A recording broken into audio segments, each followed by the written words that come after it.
Ngunit umaga pa lang ay mayroon ng iba't ibang grupo ang nagsagawa ng kilos protesta sa magkakaibang lokasyon sa Commonwealth Avenue. Pasado alas 8 kanina nagsagawa na ng rally ang grupo na galing sa Southern Luzon sa bahagi ng Pilcoa. Ang grupong Alyansang Makabayan o Bayan pinayagan ng PNP na magsagawa ng rally hanggang dito sa tapat ng St. Peter Church. Ang Sanlakas naman ay sa tapat ng Toyota Commonwealth at ang Pro Marcos ay nagse-set up na ng stage at sound system sa tapat ng Sandigan Bayan. Samantala, tutulong din ang Metropolitan Manila Development Authority sa pag-monitor sa magaganap na rally mamaya. Ayon kay MMDA General Manager Nicolas Torre III, nakatutok ang kanilang tauhan para i-monitor ang galaw sa rally. Dagdag pa ni Undersecretary Torre, maaari rin anilang gamitin ang video na kuha mula sa command center bilang ebidensya sa mga makikitang magsusunog ng EPP. Lahat yan, nagre-record yan. Nagre-record yan. Ang ating mga camera dyan ay AI equipped. At pagkatapos may mga zoom capabilities yan na talagang for record purposes. Sa mga inaasahang iuulat ni Pangulong Ferdinand Marcos Jr. ang mga nagawa ng kanyang administrasyon sa sektor ng edukasyon, kalusugan, transparency sa public works at food security. Sa isang panayam, sinabi ni Presidential Communications Office Secretary Dave Gomez na maraming accomplishment ang ihahayag ng Pangulo sa kanyang SONA mamaya. Noong Biyernes, sinabi ni Pangulong Marcos na kabilang sa magiging laman ng kanyang SONA ang mga nagawa ng kanyang administrasyon sa mga problemang kinaharap ng bansa. Tiwala siya na naging epektibo at alam niyang nakatulong ang solusyon ng gobyerno sa mga naranasang hamon ng Pilipinas. Sa pagbubukas ng ikalawang regular na sesyon ng 20th Congress, inilatag ni Senate President Sherwin Gatchalian ang 5 pangunahing prioridad ng Senado upang matugunan ang mga hamong may kaugnayan sa ekonomiya ng bansa. Ayon sa Senate Leader, tututukan ng Senado ang 5 pangunahing usapin, kabilang na ang mataas na presyo ng mga bilihin, maliit na take-home pay ng mga manggagawa, mahal na singil sa kuryente. Bukod pa riyan ang kakulangan sa infrastruktura at transportasyon at kawalan ng kasiguraduhan sa hanapbuhay. The most urgent point of concern, therefore, is getting the Philippine economy back on track. To this end, this Congress will prioritize legislation aimed at invigorating the nation's economy in support of this administration's objective. Furthermore, genuine economic recovery cannot be measured by growth figures alone. It must be felt in the things that really matter: affordable goods and services, secure jobs, and food on the table. Target ng House of Representatives na maipasa ang natitirang 26 na panukala sa second regular session ng 20th Congress mula sa 52 priority legislative measures ng administrasyon ni Pangulong Ferdinand Marcos Jr. Nauna nang naipasa ng Kamara ang kalahati sa priority bills ng pamahalaan, kabilang ang Right to Information, Travel Tax Abolition, pag-amyenda sa Pantawid Pamilyang Pilipino Program, Anti-Fake News and Disinformation, at kontrobersyal na Anti-Political Dynasty. Isa naman ang ganap na naisabatas na ang pag-reset ng unang regular elections sa Bangsamoro Autonomous Region and Muslim Mindanao o BARM. Ipinakikita lamang nito na seryoso po ang Kamara sa pagpapatupad ng legislative agenda ng administrasyon. Pero tuloy pa rin po ang trabaho. Hindi po tayo magpapahinga dahil marami po tayong kailangang tapusin. At porsigido po ang House na may pasa rin ang mga natitirang LEDAC priority measures. Magiging kaakibat nito yung ipinasana ng Kamara na Digital Media Anti-False Information Act at Child Online Safety and Protection Act of 2026. Ito ay upang maiiwas yung mga kabataan sa panganib na dulot ng kumakalat na karahasan at maling impormasyon sa internet. Hiling ng House Leader sa PBBM administration, isama ito sa priority bills ng Legislative Executive Development Advisory Council o LEDAC. Ginawa nito ang pahayag ng pangunahan yung pagbubukas ng second regular session ng 20th Congress sa alas 10 ng umaga kung saan 289 House members ang dumalo. Lalo pang umiinit ang banggaan ng Duterte Camp at Malacanang kaugnay ng nagpapatuloy na impeachment trial ni Vice President Sara Duterte.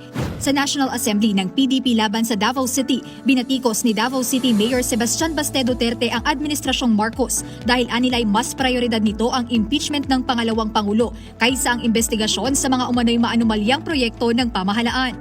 Instead of opening up the Blue Ribbon Committee on the flood control kung saan nawawala ang trilyon-trilyon nating pera, ano ang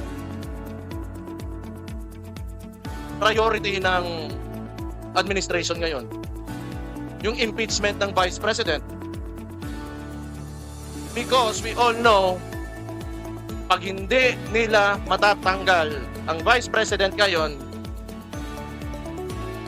hindi sila makalagay ng presidente nila on the 2028 elections because he is a great threat sa presidency this 2028. Umani na ng 109,000 reactions, mahigit 12,000 comments at 16,000 shares ang Facebook reel na ito ni Senator Pia Cayetano as of July 26, 2026, 7 p.m. May title card itong nagbabakas sakali lang, walang mga ebidensya pero nag-aakusa na. Posted noong July 24, 2026. Laman nito ang bahagi ng mga sagot ni House Prosecution Panel Member at Akbayan Party List Representative Shell Chocno sa mga tanong ni Senator Judge Alan Peter Cayetano kaugnay ng oral arguments ng impeachment court sa requested na subpoena sa bank at tax records ni Vice President Duterte noong July 20, 2026. Ipinaliwanag naman ni Representative Chocno ang konteksto at kumpletong sinabi nito. Anya, hindi sila nagbabakas sakali lang. May probable cause o sapat na dahilan na nakita sa mga record ng Anti-Money Laundering Council o AMLAC tungkol sa bilyong-bilyong pisong dumaan sa accounts ng Vice Presidente at ng kanyang asawa. Dagdag pa nito, hiningi nila ang bank records para makita kung tugma ito sa sinasabi ng AMLAC reports. Maaari lang din anyang mailabas ang bank records kapag may utos o sabina mula sa korte. Kaya ngayong may sabina na para sa bank records ng Vice Presidente, magagamit ito ng magkabilang panig para patunayan ang kaso. 14 na kaso ng graft o katiwalian ang kinakaharap ngayon sa Sandigan Bayan ni incumbent Uswag Ilonggo Party List Representative James Jojo Ang Jr. Sa pahayag na inilabas ng Office of the Ombudsman habang nanunungkulan bilang kongresista si Ang, nakakuha umano ang construction firm na iniuugnay dito ng 214 million pesos na halaga ng mga kontrata mula sa Department of Public Works and Highways o DPWH, kung saan nasa 199 million pesos umano ang natanggap na bayad mula rito. Iginiit ng Ombudsman ang nakasulat sa konstitusyon na ipinagbabawal sa mga mambabatas na magkaroon ng pinansyal na interes sa mga kontrata ng gobyerno habang sila ay nasa pwesto. Dagdag pa ng anti-graft body, hindi na kailangang patunayan na may dayaan o aktwal na nangyaring suhol dahil sapat para sabihing may conflict of interest oras na nakinabang ang isang opisyal ng gobyerno sa kontrata ng pamahalaan habang siya ay nakaupo sa pwesto. Nagsasagawa na ng search and rescue operations ang mga tauhan ng Philippine Coast Guard upang mahanap ang ilan pang mga nawawalang crew mula sa lumubog na Vietnamese vessel malapit sa may Kagitingan Reef sa may Spratly Island sa West Philippine Sea. Sa pahayag na inilabas ng PCG kagabi, sinabi nito na kumikilos na sila para tumulong sa paghahanap sa 17 pang crew ng lumubog na Vietnamese cargo vessel na Khoi Nguyen 18. Sakay ng naturang barko ang nasa 62 mga crew kung saan una nang nailigtas ang 45. Kasama sa idineploy ng PCG ang VRP Malapascua at isa sa kanilang mga air asset sa Palawan upang tumulong sa search and rescue operations. Inaasahang magdudulot na malawakang pag-ulan ang southwest monsoon o habagat sa Luzon. Ayon sa State Weather Bureau, pag-asa ngayong Lunes. Makakaranas ng kalat-kalat na pag-ulan na may kasamang mga pagkulog ang Metro Manila, Ilocos Region, Cagayan Valley, Cordillera Administrative Region, Mimaropa, Zambales, Bataan, Bulacan, Cavite, Laguna at Batangas. Babala ng pag-asa, ang moderate to heavy rains ay maaaring magdulot ng flash floods o landslides lalo na sa mga bulubunduking lugar. Samantala, ang natitirang bahagi ng Luzon ay makararanas ng isolated rain showers o thunderstorms. Ang natitirang bahagi ng bansa ay makakaranas din ng isolated rain showers na dulot ng localized thunderstorms na posible ring magdulot ng flash floods o landslides sa matinding pagbugso ng ulan. Inaasahan ang moderate winds at moderate coastal waters sa kanlurang bahagi ng Luzon, habang light to moderate winds naman ang mararanasan sa iba pang lugar na may slight to moderate seas.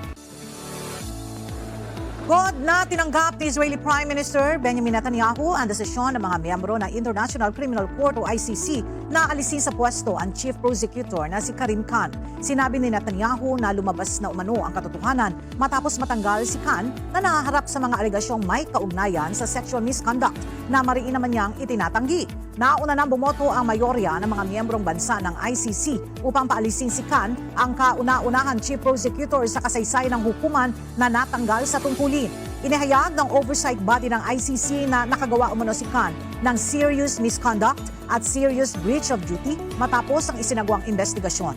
Idinagdag pa ni Netanyahu na muling tiniyak ni US Secretary of State Marco Rubio ang suporta ng Estados Unidos sa mga hakbang labang sa ICC na tinawag nitong isang institusyong sumisira umano sa hustisya at soberanya ng mga demokratikong bansa.